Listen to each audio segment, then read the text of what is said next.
there, and welcome to the Contentment Creator Podcast, the show designed especially for creative entrepreneurs just like you who are committed to a beautiful life that's rooted in courage and contentment, and that's blooming with creativity and prosperity. I'm your host, Ellen Broen, a certified life coach, a singer, a mother, and a lover of alliteration, dogs, and deep conversation. This show is designed to become a part of your daily routine to help you, fellow contentment creator, dig deep, to clarify your life vision, catalyze your creative flow, and fuel your entrepreneurial fire in just a few inspiring minutes each day. Each Wednesday, we talk about community and connection. And today's episode is all about getting more intimate. Not the kind of intimate that requires dim lighting and Marvin Gaye, if that floats your boat. While I am definitely open to diving into physical intimacy if you all request it, today we're focusing on emotional intimacy, that deep, unshakable sense of connection where you and your partner feel truly seen, understood, and safe together. And if you're wondering why this matters, let me ask you this. Have you ever had a full-blown argument that started over absolutely nothing? Like 1 minute you're discussing what to order for dinner, and the next you're passionately debating who always leaves their socks in the living room floor. Most of the time, fights like these aren't about dinner or socks. They're about disconnection. And when we feel disconnected, we get irritable, we misunderstand each other, and our patience goes out the window. But the good news? Emotional intimacy is something we can actively build and strengthen. And today, I've got 3 powerful insights to help you do just that. Insight number 1.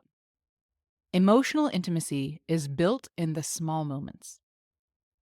We tend to think of intimacy as something that happens during big, deep conversations or grand romantic gestures.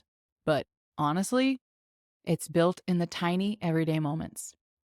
Dr. John Gottman, one of the leading relationship researchers, found that couples who stay connected long-term respond to each other's, quote, bids for attention.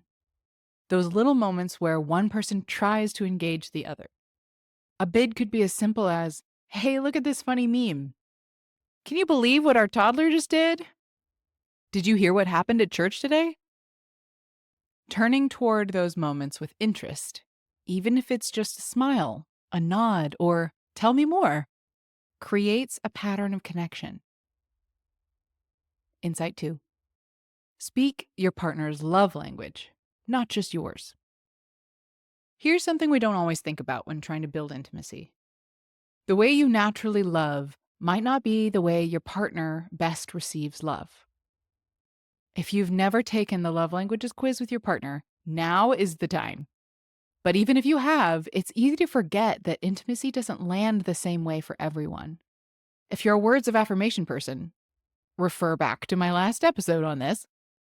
We need to deepen intimacy with meaningful, heartfelt acknowledgments. If your partner thrives on physical touch, sometimes they need a hug or handhold before they can open up emotionally. If quality time is key, plug into each other more intentionally. Ditch distractions, make eye contact, and just be present.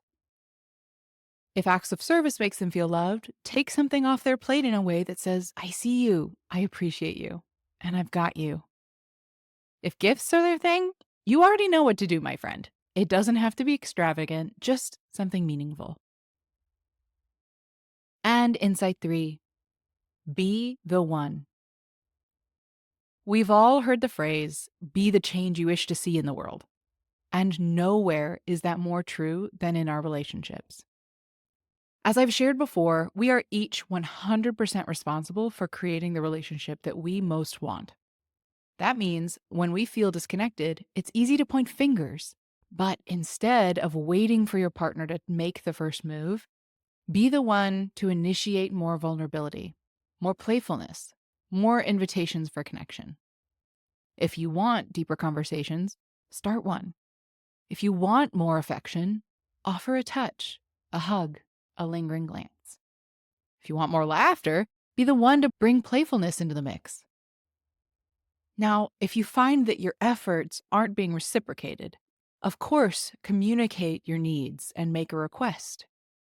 But in my experience, when we model the kind of connection we desire, we often invite the same in return without even having to ask. Because relationships aren't built on waiting for the other person to read our minds, they're built on showing up. So, your challenge this week? Turn toward the small moments of connection. Get a little more vulnerable, just 10% more than usual, and inject playfulness into your relationship. The truth is, intimacy isn't just about knowing each other deeply. It's about continually choosing to see, hear, and love each other every single day. And if that isn't worth prioritizing, I don't know what is. Thank you for being here with me today. Tune in tomorrow as we discuss maintaining consistency in our sense of self so we don't lose ourselves within a relationship. If you enjoyed today's episode, please show your support by leaving reviews and comments. It would truly mean the world to me to hear from you. Hit that subscribe button so you never miss a day, and join me in my mission to help a world full of content creators become a world of contentment creators.